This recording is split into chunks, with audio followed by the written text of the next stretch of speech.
Okay, anyway thank you. എങ്ങനെ ഉണ്ടായിരുന്നു 125 ഓടിച്ചിട്ട്? പെട്ടെന്ന് ഭയങ്കര വ്യത്യാസമായിരിക്കുമല്ലോ തോന്നി, വലിക്കാതെ വരുന്ന പോലെ അല്ലേ? എനിക്കത് നേരെ തിരിച്ചു തോന്നി, ഒത്തിരി വലിക്കുന്ന പോലെയാണ് തോന്നുന്നത്. ഇല്ല, ഇത് കോപ്പിയാ. ഇത് വെക്കണ്ട കേട്ടോ, ശോകമാണ്. സ്റ്റോക്കിൻ്റെ അത്രയും പോലും വരില്ല. ഇതുണ്ട് ഇപ്പം തന്നെ ഈ ഒരു പോയിന്റിലാണ് ബ്രേക്ക് കിട്ടുന്നത്. ടൈറ്റായിട്ടൊക്കെ പിടിക്കും ഇങ്ങ് വരുക. RCB ചെയ്യുവാണ് ചെയ്തത് ഒരു. അതെ അല്ലേ? അപ്പോൾ എന്തായാലും ആയിക്കോട്ടെ, കാണാം.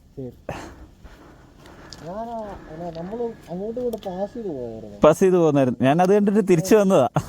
നമ്മുടെ എവിടെ വെച്ചാ? കോട്ടയം റൂട്ടിൽ. പോരുന്ന കണ്ടു കഴിഞ്ഞപ്പോൾ ഞാൻ പുറകെ പോകുന്നതാ. ശരി ശരി.